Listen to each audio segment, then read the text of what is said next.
Happy hump day. Happy hump day. Happy hump day. Okay. Hey, y'all. What we're going over today is irony. You should be on lesson 3. Don't be skipping stuff. You should be on lesson 3. Um, oh, I hope you can hear me in the other. What is this? Hello. Testing, testing. Okay. That's weird. Um, so today we're going over irony, um, which is also a super, super important thing for you to have a lot of knowledge about because recognizing irony in stories in even the shows and stuff that you watch, it makes it more enjoyable. So, irony is a word that is used to describe the difference between what is expected and what actually happens. When something is ironic, it means that the outcome is not what was expected. Okay? So, what we're going over today, 2025, are the 3 different types of irony. There are 3 different types. The first one is called situational irony. That is when a situation or event results in an outcome that is the opposite of what is expected. So, for example, one example of situational irony is spending your life making fire extinguishers and then dying in a fire because you don't have a fire extinguisher.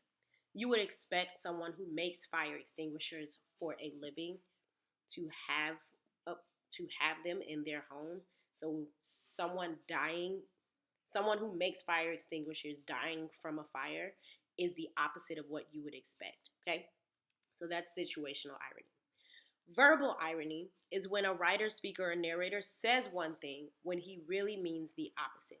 It's basically being sarcastic, okay? For example, she walked outside prepared to go swimming. It started pouring rain out of nowhere. This is the perfect weather for the beach, she shouted.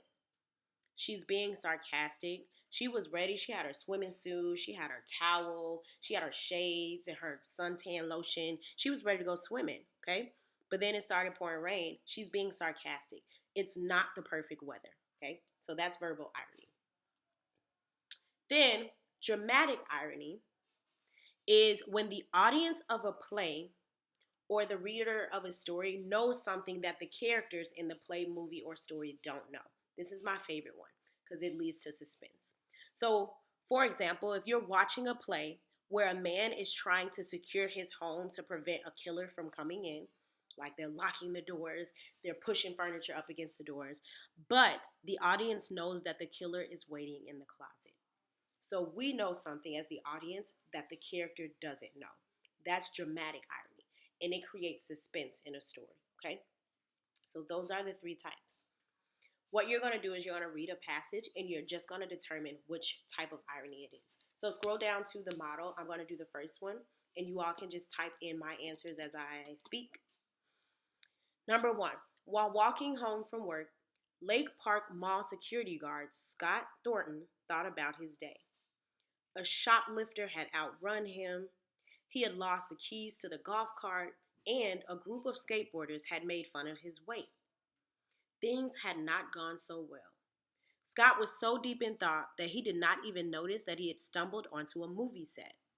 Lost in thought, he passed by trailers, cameras, and stagehands, yet he was unaware of the scene around him. When he came out of his daze, he looked up and saw a man who was wearing a ski mask and waving a knife at an old lady. Figuring that the masked man was robbing the old woman, Scott bolted into action. He was so charged up with adrenaline that he did not even notice the cameraman filming him as he jumped, kicked the actor wearing the ski mask. In this example, we, as the audience, or as the readers, we know that Scott is walking by a movie set. He doesn't know it, but we do. So he acts that way and he jumps on the man with the ski mask, not knowing that they were filming a movie. This is an example of dramatic irony. We know something that Scott doesn't know. Scott didn't know that he's walking by a movie set, okay? So for how did you know? How do you know? In the text, we learn that Scott is walking through a movie set, but he doesn't realize it. So the readers know, but he doesn't. Okay? That's an example of dramatic irony. For the practice, I want you to read it, um, or I'll read it. So just listen as I read it, or if you want to pause it and read it on yourself, that read it by yourself, that's fine. After I read it, pause it, pick which one you think it is, and then unpause to see if you picked the right one. Okay. Bobby began studying for the big math test on the bus ride home.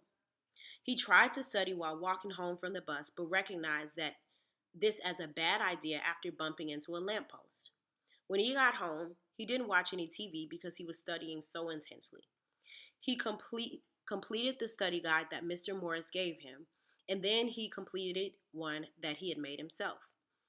Bobby stayed awake all through the night, finding extra problems on the internet and completing them. By the time the sun rose, Bobby had mastered the content.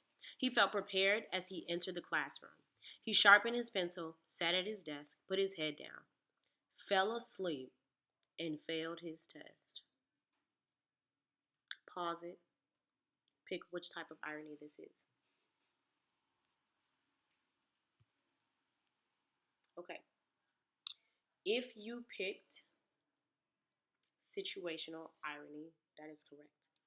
We would have expected for Bobby to ace the test because he was studying so intently. However, the outcome was the opposite of what was expected because he ended up failing the test for falling asleep. So that's ironic. His situation was ironic. That's situational irony. Moving on to the next practice. Number 3. A mean old man ate a large meal at a restaurant.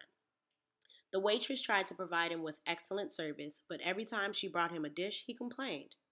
First, he thought that the soup was too cold when it was hot. Then, he said that his steak was dry and chewy when it was moist and succulent. Then he complained that one of her blonde hairs was in his mashed potatoes, but the hair was actually gray like his own. Line.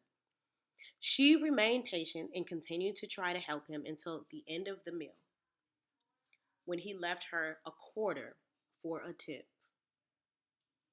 She replied on his way out, "Thank you for the generous tip, mister." What type of irony is being used? Pause. Okay. If you picked situational irony, you are wrong. If you picked verbal irony, you are right. She says, "Thank you for the generous tip, mister." Someone who's generous would leave a really, really, really large tip. He left her a quarter. So she was being sarcastic to show, and she was saying the opposite of what she meant. Okay? Finish the rest on your own. Do your best. Call me during my office hours to see if you have the right answers between 10 and 10:30. Okay? Love you guys. Oh, and tomorrow is my birthday. So I better get phone calls and text messages and videos and gifts, or you can send some food to my house because tomorrow's my birthday, okay? And I'm at home and I'm sad by myself. Well, my sister's over here, but so see you guys tomorrow. Love you. Bye.